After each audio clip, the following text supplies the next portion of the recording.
Olá, bom dia. O Núcleo de Conciliação do Tribunal de Justiça do Maranhão existe desde 2011 e o trabalho realizado até agora tem sido tão bom, vamos dizer assim, tão proveitoso, que já começa a apresentar resultados além do esperado, pode-se dizer assim.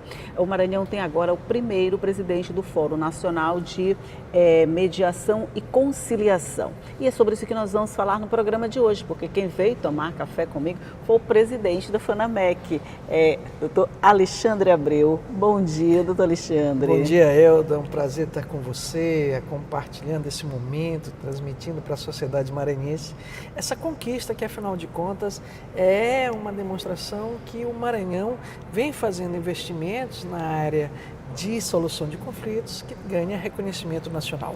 Pois é, esse é um novo momento, pode-se dizer assim, quando a gente consegue ter um presidente num Fórum Nacional de Conciliação, que é um trabalho relativamente novo, vamos dizer assim, porque está desde 2011, nós estamos em 2019, 7 anos, é isso? Isso. 7 anos mais ou menos. Olha só, Elda, nós estamos vivendo desde 2010, quando o CNJ editou a Resolução 125 de tratamento adequado de conflito, uma perspectiva de mudança de cultura. Uma mudança de cultura extremamente adequada à mudança social que nós estamos vivenciando. Nós estamos assistindo a uma personalização dos serviços. Como é que isso acontece? Você, quando vai comprar uma roupa, busca uma roupa que pareça com você. Sim, Quando sim. você tenta arrumar sua casa, você procura alguém que ambiente, que faça ambientação que coincida com as suas expectativas. E assim é no seu cotidiano. Depois nós evoluímos para isso dentro da medida dos serviços que nós encontramos. E esses serviços, como por exemplo, a gestão de uma empresa, o trabalho dentro da comunicação, os meios que nós utilizamos para fazer jornalismo, foram mudando. A saúde mudou. As formas de tratamento de uma doença são variadas e você tem opção. Não era possível que numa mudança social tão grande como essa, o judiciário só desse ao cidadão um só modelo de solução de problemas. Então nós precisávamos inovar, trazer para a sociedade formas diferentes, adaptadas às suas necessidades, como resolver problemas. Então, em 2010, com a Política Nacional de Tratamento Adequado de Conflitos, nós introduzimos no judiciário tradicional as oportunidades da conciliação, da mediação. Mas isso logo em seguida mostrou-se insuficiente. Precisávamos aumentar, precisávamos expandir, precisávamos trazer para a sociedade brasileira mais oportunidades, mais acesso. E aí a gente vai crescendo nesse sentido. Aí a gente chegou nessa personalização, vamos dizer assim, da solução de conflitos, que hoje cada um procura a sua forma diferenciada de resolver o mesmo problema, pode-se dizer assim. Exato. Ao invés de se judicializar a coisa, ela vai para o que cada pessoa está precisando naquele momento, é isso? É o perfil da pessoa. Perfil. Por exemplo, vamos imaginar o perfil de alguém que está todo o tempo ocupado. É uma pessoa que tem trabalho distanciado dos ambientes de solução de conflitos, de fórum e tudo mais. Para essa pessoa, nada melhor do que o uso da tecnologia. Então hoje eu posso pegar um aplicativo de celular e resolver problemas aonde quer que eu esteja. É verdade. Então a gente precisa disponibilizar isso, por quê? Porque se nós não fizermos isso, nós teremos um cidadão com duas situações. Ou ele renuncia a defender o seu direito, porque não tem tempo, ou quando vai buscar uma solução de conflitos, vai sair de lá extremamente frustrado, porque a expectativa dele é rápida e ele vai encontrar uma estrutura burocratizada. Entendi. Com isso, aumenta um pouco essa confiabilidade, essa satisfação na solução desses problemas? Quer dizer, eu tenho um problema hoje que eu já não preciso judicializar, ir atrás de um advogado, botar esse processo na justiça, aquela frase que a gente sempre conversa aqui, eu vou te botar na justiça, ela começa a cair em desuso porque a justiça ela pode estar bem aqui na nossa frente, quer dizer, nos esperando para resolver o determinado conflito. A gente está chegando nesse estágio? Deixa eu te falar uma coisa que eu acho muito importante. Tem uma expressão que eu sempre gosto de buscar, chama-se expectativa. O que legitima o judiciário é corresponder à expectativa do cidadão. Então, eu vou ao hospital na expectativa de sair de lá curado de minha doença. Sim. Eu vou para a escola na expectativa de sair dali com conhecimentos que vão servir para meu futuro. Eu vou à justiça na expectativa de resolver meu problema. Quando eu crio esses vários espaços de tratamento adequado de conflito, eu atendo à expectativa do cidadão, eu resgato a legitimidade do judiciário. Isso é importantíssimo. Você precisa que a instituição traduza a confiança que você aguarda nela. Então, eu trago a partir dessa diversificação de acesso a recuperação da legitimidade da instituição. Isso faz com que aquele que quer um serviço rápido encontre, aquele que quer um serviço com mais burocracia, porque o tema exige uma imposição mais segura, vai encontrar. Aquele que quer um tratamento diferenciado, porque a demanda exige, por exemplo, na área de família, uma atenção de ouvir, compreender, construir respostas em consenso no ambiente familiar, também vai encontrar. Então, essa variação, tem essa esse leque diversidade de opções, né? Traz para a sociedade o reconhecimento de que ali é o ambiente de resolver aquele modelo de problema e, portanto, o resgate da confiabilidade do judiciário. Essa mudança de necessidade ou a mudança da busca da solução de qualquer problema fez também com que o judiciário mudasse? Ele teve que mudar, ele teve que se readequar, ou de alguma forma ele já estava preparado para esse tipo de serviço, para esse tipo de demanda, e ainda não tinha colocado em prática? Mas acredito que não, teve que se reinventar, não é não? Totalmente, totalmente.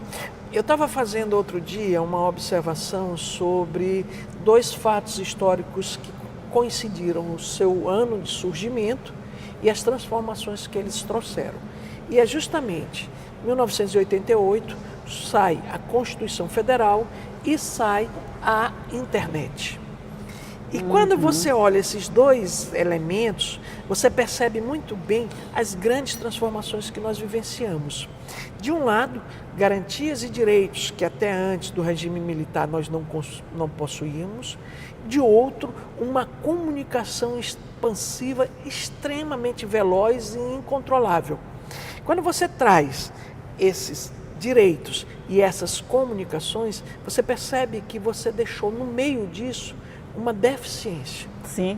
Eu sei quais são os meus direitos, porque a comunicação me permite isso, mas eu não tenho os instrumentos que assegurem a proteção desses direitos. Então, nós precisamos de 30 anos, o judiciário idealizado para aquele momento, modificar para ser o judiciário que a sociedade atual precisa. E essa transformação, é claro, pegou todo mundo em uma situação de surpresa. Por quê? Porque nós nos preparamos, Elda, e isso ainda é histórico, para atender aquilo de 30 anos atrás. E 30 anos atrás pode parecer pouco tempo quando a gente pensa que o universo tem bilhões de anos, mas para a mudança social, junto com a internet, foi uma transformação que a gente não consegue compreender o que está vivendo hoje, o que esperam as sociedades. Pois então vamos fazer uma pausa para ver se a gente compreende, vamos tomar um cafezinho. E aí a gente aproveita, faz um intervalo, mas a gente volta logo para continuar esse assunto, um minutinho só.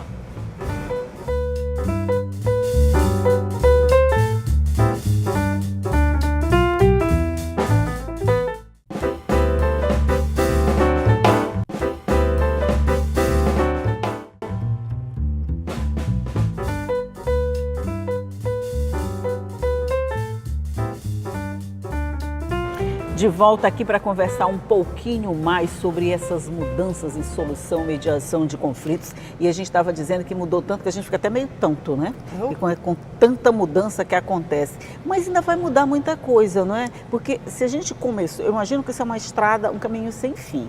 Se a gente começa a trilhar, quanto mais você trilha, mais você quer conhecimentos, mais essa coisa. Pode chegar um dia em que as pessoas nem precisem mais desse suporte do judiciário para fazer essa mediação, essa conciliação pode acontecer só entre as partes? Olha só, Elda, a gente Ou eu estou pensando muito lá na frente? Não, a Estônia, A Estônia já está desenvolvendo um sistema de solução de conflitos que nem precisa de juiz.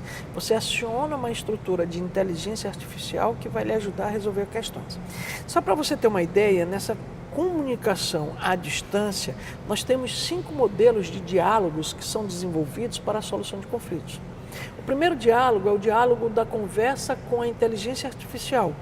Você aciona, por exemplo, eu tenho uma reclamação com o serviço de uma empresa, eu vou conversar com a inteligência artificial que vai me atender, me identificar, né? Pelo amor de Deus. E ela vai, a partir da minha demanda, identificar soluções que foram implantadas para a situação semelhante e me oferecer uma proposta. Então, por exemplo, vamos imaginar o caso clássico do cidadão que teve suspenso o voo, ou que quando chegou lá deu overbook. Eu entro em contato com a empresa e informo que perdi meu voo. Tecnicamente, ou por voz ou por teclado, a máquina vai entender meu pedido e de lá ela devolve. Dentro de situações semelhantes como essa, nós temos oferecido a oportunidade de novo voo e uma reparação de dano de tal valor. Você aceita? Se eu disser que aceito, acaba a solução ali. Só conversando com a máquina. Então, esse é o diálogo com a inteligência artificial. Se eu quiser prolongar mais, eu tenho o segundo diálogo, que é o diálogo assíncrono, ou seja, que não é no mesmo momento, em que eu encaminho minha demanda, ela vai ser lida, tratada e devolvida uma resposta para mim posteriormente. Isso eu falando com, eventualmente, uma inteligência artificial ou um consultor da empresa que analisa a minha demanda e faz uma oferta. Existe o diálogo síncrono, que é aquele no mesmo momento, que é típico chat, em que eu vou falando e a pessoa vai examinando exatamente o meu pedido e de imediato vai me trazendo propostas de solução. Depois eu começo a ter a videoconferência, que causa um impacto diferenciado, porque você, ao lidar com a pessoa, olhando ela, vê a reação dela nas expectativas e propostas que você oferece. E a quinta modalidade, ainda remota, é um diálogo com a intervenção de um facilitador. Esse cara a cara. Cara a cara, mas, ou mesmo virtual, mas com um facilitador, um mediador, um conciliador que vem para estimular uma criatividade de solução. Às vezes, as duas partes se posicionam de uma forma muito rigorosa nas suas posições e o facilitador cria uma terceira linha de solução que acaba acomodando o interesse de todos. Então, tudo isso acontece remotamente, sem ser necessário deslocamento para um espaço comum. Com isso tudo, com tantas facilidades, com tantas opções de soluções, já dá para sentir no judiciário resultados disso, reflexos dessa nova situação? O tamanho daquela pilha de processo, ela já está pelo menos um pouquinho mais assim. Não. Era desse tamanho, né? Mas ela já está assim? Não, ainda não. Não. Eu vou te explicar por quê. O que está acontecendo é que todas essas ofertas que estão sendo feitas novas, elas praticamente vão atingir aquelas pessoas que renunciavam a defender seus direitos. Ao ver a burocracia, o custo, as despesas e tudo mais que era entrar na justiça, elas renunciavam. Então, nós estamos fazendo uma adaptação para atender a esse público. Atende o público interno, atende aqueles que têm processo? Sim, atendem, mas não na intensidade necessária. Para que a gente chegue a isso, é necessário que se tome uma atitude que ainda é tímida no judiciário brasileiro. E qual é? A atitude do filtro. No Brasil, na época do Império, a Constituição Imperial de 1824 dizia que ninguém entrava na justiça se não demonstrasse que tinha tentado conciliar o problema antes. Olha que interessante. E outros países, inclusive aqui na América Latina, Argentina, Peru e outros mais, também têm essa exigência. Os Estados Unidos não têm essa exigência, mas tem um filtro do custo. Lá nos Estados Unidos, para entrar no judiciário é muito caro. Então você usa os meios de tratamento adequado de conflitos, não por uma imposição legal, mas por uma questão de vantagem financeira. É mais barato. É mais barato. É mais rápido, é mais conciliado do que judicializar. No Brasil, não. A judicialização quase sempre é gratuita, porque você só mensura o valor da mediação naquilo que você paga. Esquece de mensurar na conciliação o seu desgaste pessoal. E o que a gente está falando de desgaste pessoal? Eu ter que faltar ao trabalho para participar de uma audiência, eu ter que ficar buscando a resposta continuamente daquilo ali, o meu emocional, o meu desgaste pessoal, é verdade. A frustração da minha expectativa. Aquela frase tipo assim, pode durar o tempo que quiser, que eu vou ficar esperando a justiça. Isso ainda não mudou nadinha, né? Mudou porque quando eu te falo do perfil do brasileiro que é dinâmico, esse perfil, que é o perfil mais moderno, não tem tempo de esperar essa justiça. Pois é. Então imagine, eu tiro isso pela situação de algumas pessoas que eu conheço, entre elas meus filhos, que por conta da profissão, hoje estão aqui, amanhã podem estar trabalhando em outro lugar, depois viajando para outro canto, com ocupação em tempo integral, sem tempo para parar, para participar de uma audiência, para ir ver como é que o processo está andando. E também o profissional do direito, o advogado. O advogado percebeu que até anteriormente, quando o domínio de demandas dele eram pequenos, ele conseguia controlar. Quando ficou muito grande, até ele também está tendo dificuldade e fica recebendo cobrança dos clientes. Aí o meu processo, quando é que sai, quando é que resolve? Mas então, aí é só procurar outro advogado, porque todos os anos a gente tem um monte de advogado aí novos. Vamos falar sobre isso no próximo bloco? Vou de novo fazer um rápido intervalinho, mas a gente volta já. Só o tempo de tomar mais um pouquinho de café e a gente volta.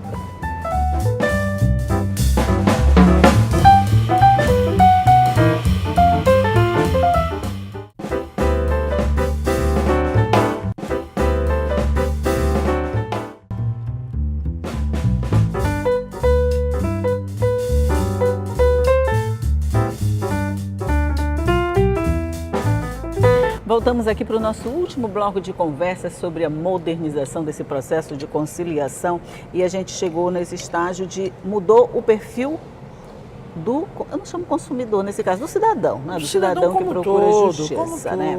E o senhor estava dizendo no outro bloco que isso ainda não tem um impacto nesse bolo todo de judicialização e nesse gargalo que se criou ao longo do tempo. Mas com a saída ou a não entrada, porque eles não chegaram a entrar, dessas pessoas que buscam essas novas formas de resolução de problemas, a gente não pode ter a longo tempo uma demanda menor nesses processos judiciais? Ah, com certeza.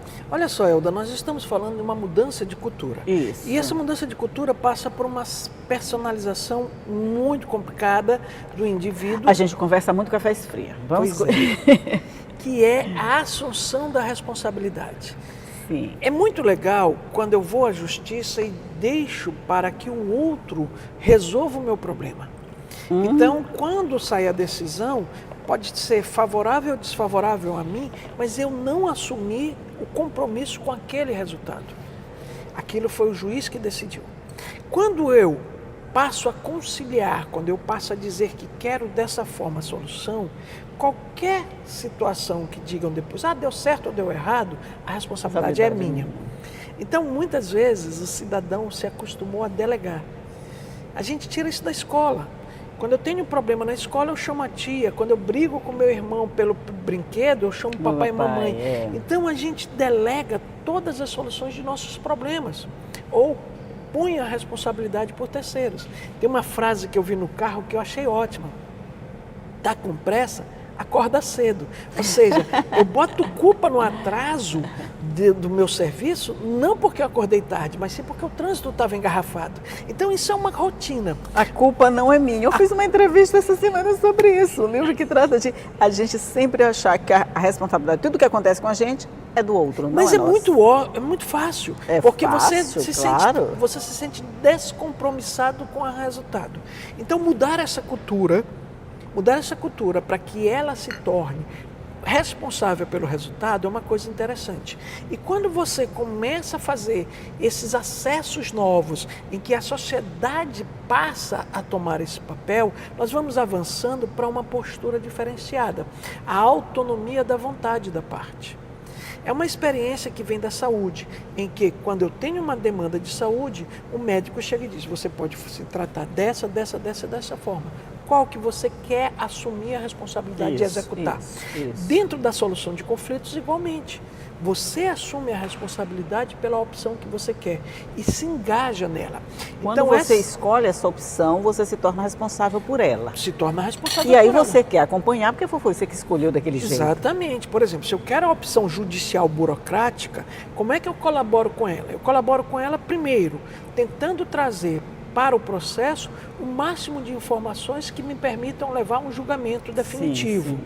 Segundo, eu colaboro compreendendo a burocracia dela. Eu não vou exigir que ela vá além na rapidez do que tradicionalmente ela vai. Então, isso aí é colaboração, comportamento colaborativo. Entendi. Eu optei por aquilo ali, então eu entendo como ele funciona e aceito o funcionamento dela. Eu não posso chegar e optar, por exemplo, entre uma redução de estômago ou uma mudança de hábito alimentar e querer que o efeito dela para o emagrecimento seja o mesmo. Seja o mesmo. Não dá. Então você percebe isso dentro do direito. Quando a gente tem um Fórum Nacional de Mediação e Conciliação, isso significa que a gente já tem quase todo o país, ou não sei se todo o país, unidades de conciliação assim, como a gente tem no Maranhão? Pois então, o Fórum Nacional de Conciliação e Mediação, ele agrega os núcleos de mediação e conciliação de todos os tribunais de justiça estadual. Uhum. E qual é a função primordial dele? Primeiro, ele é um órgão consultivo. O Conselho Nacional de Justiça é o encarregado do desenvolvimento da política judiciária. Então, a política judiciária nacional, que estabelece quais os investimentos, qual a forma de trabalhar, quais as metas, passa também a ser debatida com o ouvido do FUNAMEC. E o FUNAMEC, por estar nos 27 estados e de Distrito Federal, claro, ela tem a capacidade de perceber as ansiedades da sociedade. Sim, então, sim. Por exemplo, quando a gente fala em investimento de tecnologia, por quê? Porque todos os estados perceberam que a sociedade quer isso e vai definir como vamos fazer isso nacionalmente. Qual é a lei, qual é a regra que vai fazer isso funcionar? Quando a gente investe em técnicas como mediação, constelação familiar, outros tratamentos de conflito na ordem do ambiente familiar, a justiça restaurativa no caso de violências, né? Como é que isso é definido? O FUNAMEC é que estabelece essas estruturas, define como isso vai funcionar e apresenta para o Conselho Nacional de Justiça para a implementação desse projeto. Eu sei que o senhor é apaixonado por essa nova modalidade, vamos dizer assim, de solução de conflitos, essa coisa mais desburocratizada, mais agilizada, mais perto do cidadão. Mas essa responsabilidade aumenta ainda mais quando o senhor assume a presidência de um órgão como esse, que tem, vamos dizer assim, a responsabilidade, redundante mesmo, de elaborar essas novas políticas, né? Dá um friozinho na barriga ainda ou já está acostumado? Olha, eu vou lhe ser sincero, eu passei algumas noites dormindo muito mal ao perceber a extensão da responsabilidade. Mas tem uma coisa muito legal acontecendo comigo, eu faço parte de um curso de filosofia aplicada e lá a gente tem, além do estudo da ética e do compromisso ético com a vivência, a gente tem uma falazinha que é muito importante. Existem coisas que dependem de mim e sobre as quais eu tenho responsabilidade e compromisso, existem coisas que estão além de mim. E eu preciso compreender que aquilo que está além, não adianta eu me frustrar, porque eu não vou conseguir resolver e ainda posso comprometer aquelas que eu tenho capacidade de dar solução. Então, eu tento trazer esse mantra para a minha vida, para conseguir trabalhar com aquilo que realmente está dentro do meu limite. Eu já ouvi isso, acho que foi o professor Sidney Marx que falou sobre isso. Possivelmente. Essa questão de você não conseguir resolver todas as coisas. E você tem que aceitar que você não consegue resolver todas as coisas. Isso vai te fazer ficar mais tranquilo. Por exemplo, se você sai cedo de casa, você cumpriu sua responsabilidade, você precisa chegar pontualmente no serviço. Mas se aconteceu alguma coisa no meio do caminho, aquilo fugiu do teu controle, um acidente que aconteceu te impediu de chegar, o que você vai fazer? Pois é. Você não pode sofrer por isso. Exato. Então o senhor está nesse mantra assim? Tipo, exatamente. Eu vou fazer o que eu posso. Exatamente. A gente sabe que as demandas são enormes. Nós temos um país continental. O que a Amazônia precisa não é o mesmo que São Paulo deseja. O que a cultura do povo gaúcho está acostumado não é a mesma que o interiorano do Maranhão espera. Então a gente sabe disso. Não vai ser possível, dentro desse universo de pessoas diferentes, de culturas diferentes, de necessidades diferentes, atender a todos. O que nós precisamos é ter uma linha de priorização para saber aquilo que é possível se fazer em larga escala e, a partir daí, contar com a habilidade de cada um para que ele adeque às suas necessidades. Então essa talvez seja a nossa estratégia. Olha, mas como eu conheço já um pouquinho, senhor, e eu conheço esse seu envolvimento com essa inovação, vamos dizer assim, eu tenho certeza que esse vai ser um período muito bom. Apesar dessa aparente tranquilidade, assim, que eu vou fazer o que é possível, vou esquecer o que é possível, você vai tentar fazer até o que quase não é possível e a gente vai chegar no final desse mandato com boas políticas já desenvolvidas. Aí eu quero que o senhor venha aqui me contar de vez em quando, sempre que tiver uma política nova, sempre que tiver alguma coisa nova nesse sentido, eu quero saber logo. Então eu vou te deixar no ar, aos ouvintes, uma notícia que a gente está trabalhando. Esperem que está chegando o balcão de renegociação digital. Mas isso eu conto na próxima. Ótimo, pronto, já marcamos nosso próximo encontro, já temos a pauta, balcão de negociação digital. É isso que nós vamos conversar no próximo programa em que ele aparecer aqui para conversar comigo. Mas, doutora Alexandra, muito obrigada por essa conversa, parabéns por essa nova responsabilidade, que no caso é responsabilidade mesmo, né? Então, parabéns por esse resultado todo desse empenho que o senhor vem desenvolvendo ao longo desse tempo. Eu fico feliz também. Pois é, Elda, eu agradeço essa oportunidade, principalmente o Tribunal de Justiça do Maranhão, que me fez essa indicação, né, de integral no FONAMEC, e depois aos colegas por me lançarem nesse desafio, e espero corresponder às expectativas de todos. Vai corresponder sim, se não corresponder a gente fica cobrando até corresponder. Pronto. Bom dia, doutor Alexandre. Bom dia para você também. Se você quiser ver ou rever qualquer entrevista, você pode entrar no nosso site, é o al.ma.leg.br/tv. Isso eu digo todo dia para você até já sabe, né? E as nossas páginas nas redes sociais também, o conteúdo está lá todinho, prontinho para você, é só acessar. Mas eu vou te esperar aqui todos os dias às 8h30 da manhã, combinado? Tchau!